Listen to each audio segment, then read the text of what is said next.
a lot of work to follow the path. Is somebody else? But I saw a hand. Okay, so I wanted to say something else because this morning I was talking about like how, like in the context of Buddhism, the Buddhist path, whether you're following the Theravada, you're following the Mahayana, concentration, calm abiding is an important practice. It's needed on both sides. But then not everybody is a Buddhist, not everybody is necessarily interested in following the Buddhist path and achieving these goals that we talk about in Buddhism. But even in a secular context, developing this ability to keep the mind focused is beneficial. So I'd just like to share a few things with you. There's a scientist named Richard Davidson. He's one of the main people in the Mind and Life Institute. They have these conferences with the Dalai Lama, kind of sharing Buddhism and science. And he's a neuroscientist, and I think he's also a psychologist. And he's done a lot of research on meditation and what happens to the brain when we meditate and so on. So there's a talk that he gave last year where he spoke about what he calls 4 keys of well-being. Because he started this center called the Center for Healthy Minds in Wisconsin, in America. And so it's secular. It's just trying to help people to have healthier minds. Children, adults, everybody. Anyway, he said he and his colleagues in their research have come up with what he calls 4 keys to well-being. These are 4, we could say, states of mind or factors that actually have neural correlates. He said, you can find neural circuits related to these, and that people who have these 4 things are more healthy, physically and mentally. So I'll just mention these 4, and if you're interested, you can go online and look for this material. So the 4 are, first is resilience. Resilience is the ability to recover after adversity. So for example, if you lose a loved one, or you have a divorce, or you lose your job, or doctor tells you you have cancer, these bad things that happen in life. So people usually, it's a big shock and upset and, out of balance. But some people can relatively quickly get back to balance after such an event. Some people stay imbalanced for a long time, maybe the rest of their life. So resilience is the ability to get back to a state of balance, a normal state, after some bad experience. And I think, I won't go into it now, but I think within Buddhism there's actually a lot of practices that can help us to develop resilience if we don't have it, or if we need more of it. But anyway, the second one is outlook. And by that he means positive outlook, being able to see the good in people and situations. So that's like, it's like they talk about the glass, glass half full, glass half empty. Okay, so some people see it as half full, some people see it as half empty. So outlook is being able to see it as half full. There's some good stuff there. There's something good. There's something positive. Okay, so seeing things in a more positive way rather than in a more negative way. And again, there's a lot of stuff in Buddhism that can help us to develop that positive outlook. The third key is attention, meaning the ability to keep the mind focused rather than scattered and all over the place.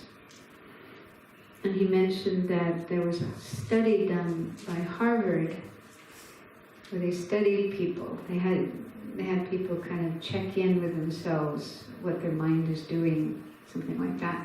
And what they found was that people who did this study, 47% of the time they're not paying attention to what they're doing. Meaning their mind is off, their mind is wandering. So that means only 53% of the time, on average, are we really paying attention. And the study, when they published this study, it had the title, "A Wandering Mind is an Unhappy Mind." You may not agree with that, but there's some basis, our mind. We can't control our mind, we can't keep our mind attentive to what we're doing.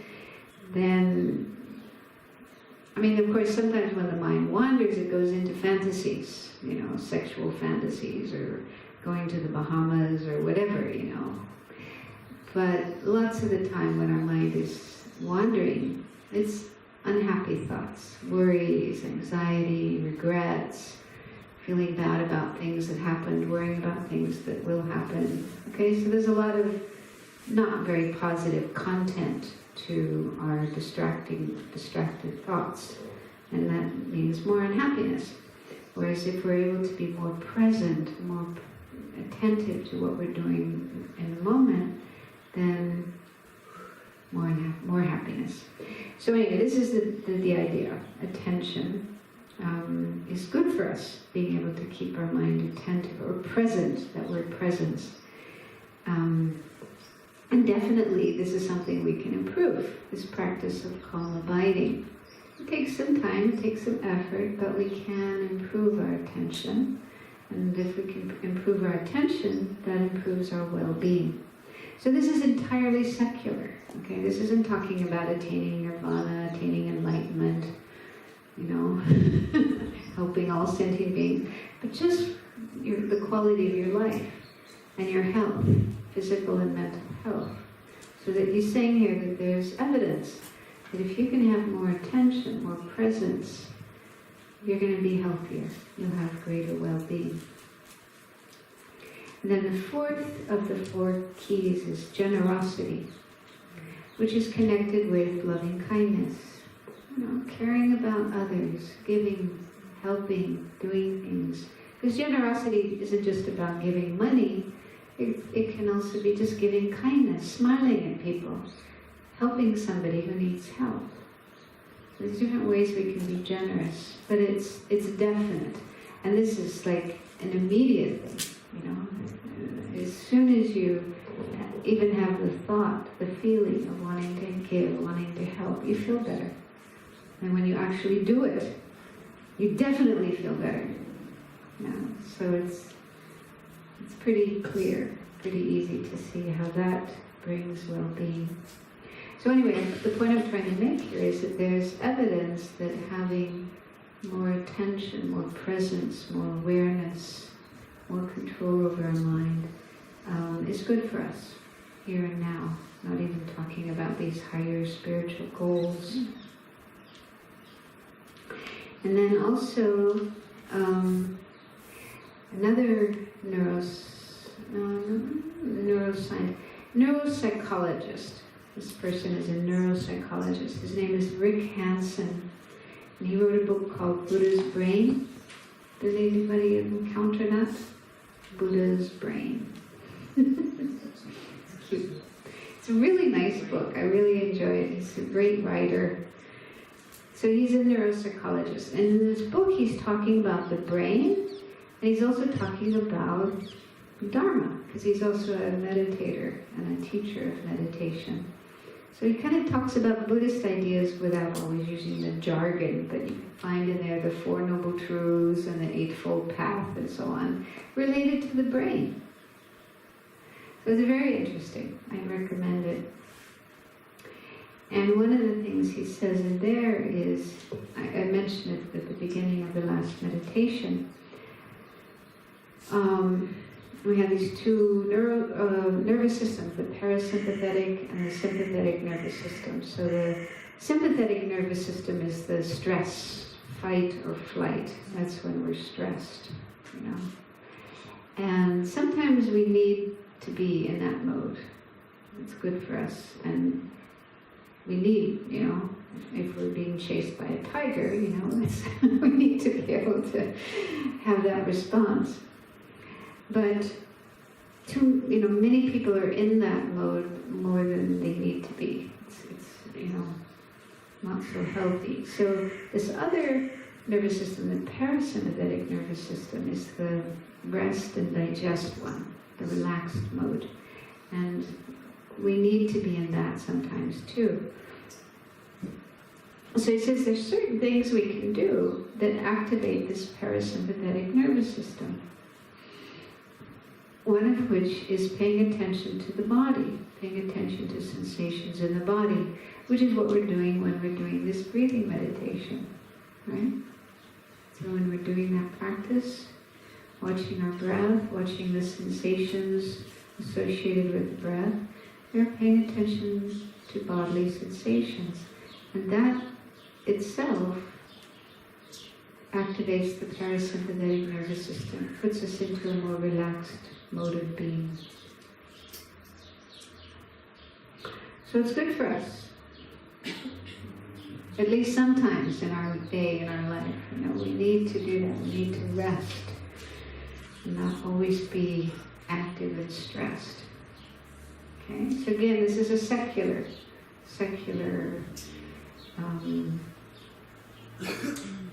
reason or benefit of the practice of meditation.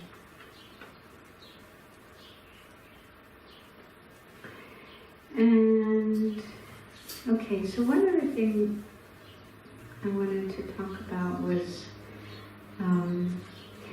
what to do about disturbing emotions if and when they arise in the mind. So we've talked about thoughts and how when thoughts come up, we can just say to ourselves, thought, thinking, something like that, and then let it go, put it aside, and come back to the breath. But sometimes what can come up in the mind is content, emotional content, that could be related to some problem in our life at the present or from the past that didn't get resolved, so it's still kind of there, churning away in our mind, and it's good to work on that, rather than just try to push it aside and ignore it, deny it, suppress it, whatever. So, and meditation can be a method for working with such things. In fact, just to share with you, I once heard a teacher, this is a Lama who had been living in London for a number of years, teaching Buddhism and meditation there. And he once said that his recommendation for a daily meditation practice, knowing that most people don't have a lot of time to meditate, so you may only have 20 minutes or 30 minutes. So what to do, how to choose, there's so many different practices. So his advice was, the first half of your session, do the meditation on the breath. Just try to stay with the breath, come back to the breath. And while you're doing that, you might notice something bothering you. Maybe yesterday you had an argument with somebody, and you're still feeling angry or agitated or hurt or whatever about that. So that's coming up in your mind when you're meditating. And so then he said, the second half of your session, focus on that problem. Try to do some practice that can help you to resolve, deal with whatever, that issue, that problem. And then he said, but if there isn't any problem, there's nothing bothering you, nothing urgent, emotional is coming up, then you can spend the second half of your session doing whatever you want. You can continue doing meditation on the breath, or you can do something else that you feel like doing, whatever. And I really like that advice, because it means that you're using meditation to deal with what's really going on in your mind and in your life, instead of what sometimes happens is people make this big separation. There's my life and there's my practice, as if they're completely disconnected. Okay, I'm doing my practice, I just want to forget everything else, put everything else aside and just meditate. But then, if there are issues, problems, unresolved stuff in your life, and you're not dealing with that, your meditation isn't connecting with that, something isn't quite right. So, our practice of meditation, like what Lama Yeshe said, our practice of meditation ideally should help us to become more kind, more patient, have better relationships with others, and so on. So I thought that advice was very helpful, that you're using your meditation practice to deal with what's urgent, what needs attention, what's going on in your life. Did you want to ask something? By using the word healing. I mean, I felt it all day long that I have an issue that I'm thinking about, and it's coming on all the time in the meditation, and I all the time get back to focus on the breathing. But now you're telling me that to give time to deal. Yeah, to deal Yeah. with it.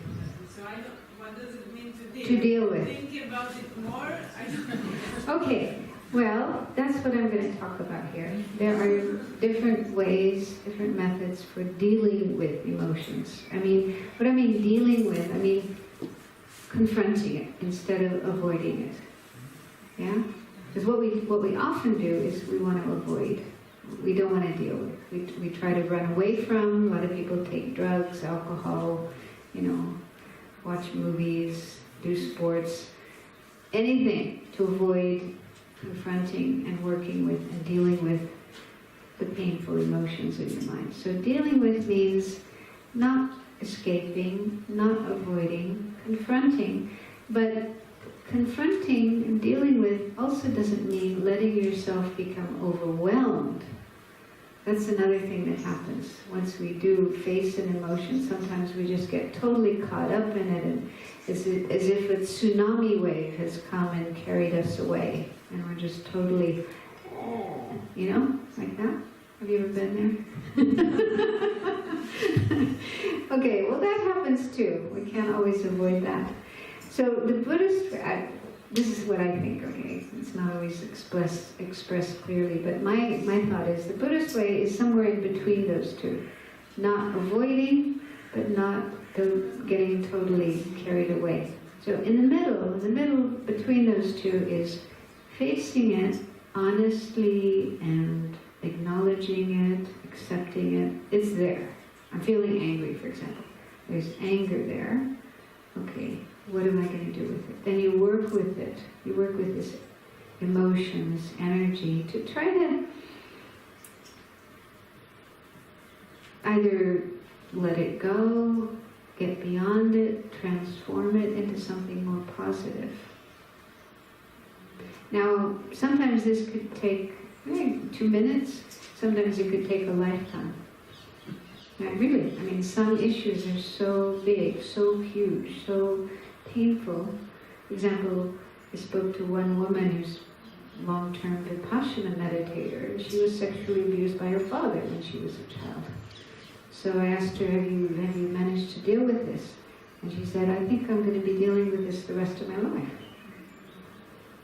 So some issues are really huge, really complex. And we may never get to the point where, okay, that's over, that's done, I'm beyond that. But as we go on, it can get better. We can learn, we can grow, we can get to where, okay, that's still there, but I'm able to manage it, I'm able to deal with it, rather than being overwhelmed and swept away by the tsunami wave of emotions. So that's what I mean by dealing with. Neither avoiding nor getting totally caught up in and carried away, but trying to find a wiser, more skillful way of managing. Okay, so here's some advice, but this is just a few things, and there's a lot more. So one is to remember the nature of the mind. According to Buddhism, this is a big topic in Buddhism, the nature of the mind.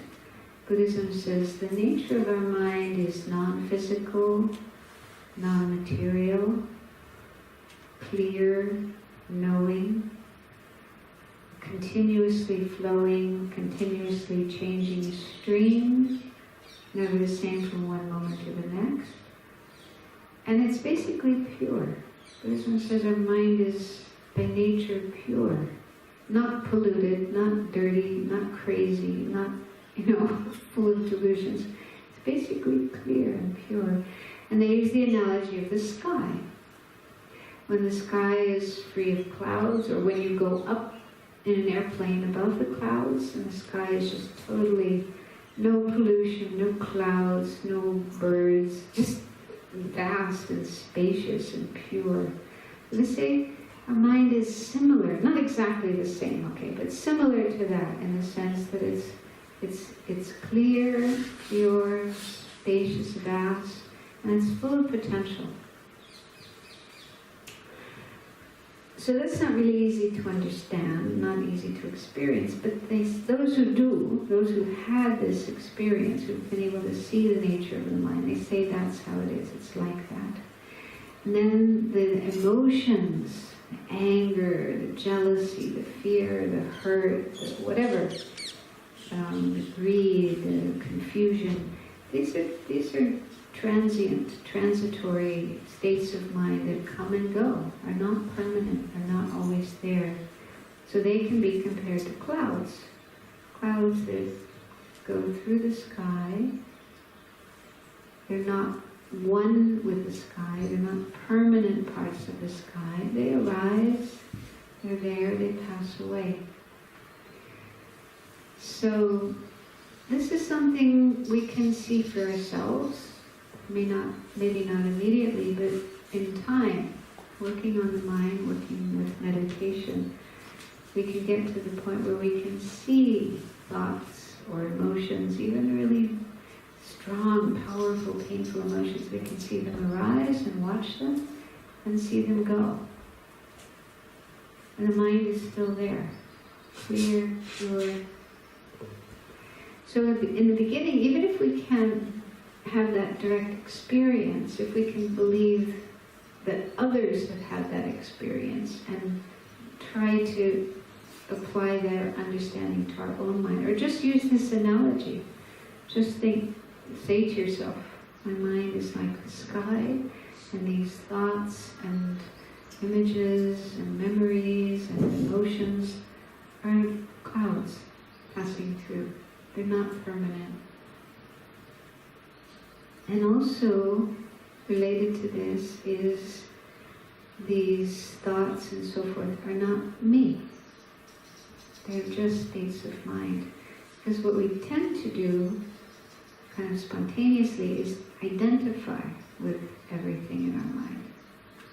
I think we do this instinctively, habitually. I am angry. I am whatever thought. We identify, we own it. And doing that kind of gives it more energy, more strength, more power. And it will stay longer. We kind of get more stuck with it. And it's hard to let it go. On the other hand, if we learn to de-identify, then the thoughts, the emotions will go more easily. And it's not that difficult to do. You can do it just by saying to yourself, when, let's say, you're feeling angry, just say, there's anger in my mind. There's anger in my mind, instead of I am angry. And that's a more accurate expression according to Buddhism. I am not anger.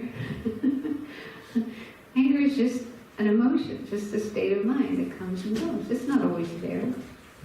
It's there one moment, it's gone another, and when it's not there, I'm still here. So I am not my anger, but anger comes and goes in my mind. So you can say to yourself something like that. And you might notice it has some effect. It has a different effect than I am angry. There's anger in my mind. it feels lighter, it feels less solid, less permanent. And sometimes if you do that, you'll notice that the anger goes, it just goes by itself. Because you're not clinging to it, you're not hanging on to it, you're not only identifying with it. Does that make sense? So that's a really helpful thing you can do. But that doesn't mean, you have to be careful with this. Because if you're not careful, that can be another kind of avoidance, another kind of denial, repression. Does that make sense? So you have to check the tone of voice that you have when you're saying anger is in my mind. Is it anger is in my mind, I want it to get out of there as quickly as possible because I don't like it, right? Get out of there. You're not me, get out of my life. So if it's that kind of attitude, that's not helpful. Because we do have to acknowledge, we have to be real and honest and acknowledge if there is anger and work on it. And pushing it away with aversion, with fear, that's not the way to work on it. That's just another kind of avoidance. So on the other hand, if we say anger is in my mind, and I accept it, I acknowledge it, I embrace it, I want to look at it, I want to learn from it, I want to grow from it, I want to integrate it. So if that's the tone of voice, that's more healthy. Does that make sense? Yes. Yeah? There's a really wonderful book called, what's it called? I remember the author's name, Tara Brach. Oh, Radical Self-Acceptance. Is that good, right? I think something like that. Anyway, her name is Tara Brach. Tara as in T-A-R-A and Brach as in B-R-A-C-H. She's an American psychologist, but also a Buddhist practitioner and teacher, Tara Brach. I think that's the name of her book. But anyway, that's the theme of it. Radical self-acceptance. What she's talking about is we have to accept ourselves as we are. We have to accept whatever there is in our mind, in our experience. Avoidance, rejection, repression, that kind of stuff doesn't work. We have to accept ourselves as we are before we can change. We want to change, fine, but we don't change by rejecting parts of ourselves. Although it's very difficult to do. That's why she calls it radical. Because it means you have to accept the unacceptable. The anger, the hatred, the violence, the wish to kill somebody. I mean, if that's there in your mind, you have to accept it. Just avoiding it, pretending it's not there, that doesn't work. But on the other hand, acceptance doesn't mean, okay, that's me and I'm going to do it. I'm going to go and commit that murder because that's who I am. It doesn't mean that. It just means accepting that stuff, but working with it, dealing with it. I mean, it's a big job. I'm just talking here for 5 minutes, but that's another book I recommend. Although, again, I'm not sure about the title. Look up the author, Tara Brach. She's also got a lot of YouTube videos, YouTube talks. Wonderful teacher. And she talks a lot about working with emotions, fear, anxiety, anger, and so on. But just this technique of saying to yourself, anger is in the mind, or depression is in the mind, or fear is in the mind, that itself is very helpful, because what you're doing is you're accepting, you're acknowledging something, being honest about it, rather than pretending it's not there, trying to push it away, hating it. And also some teachers like Thich Nhat Hanh talk about even saying hello. Yeah, saying hello to it. That's a nice thing to do. Hello, anger. Because when we say hello, it should be friendly. Not like, hello, what do you want? What are you doing here? Hello. The friendly way. Yeah, that's hard. saying hello to your anger, hello to your fear, hello to all these unacceptable things. Saying hello.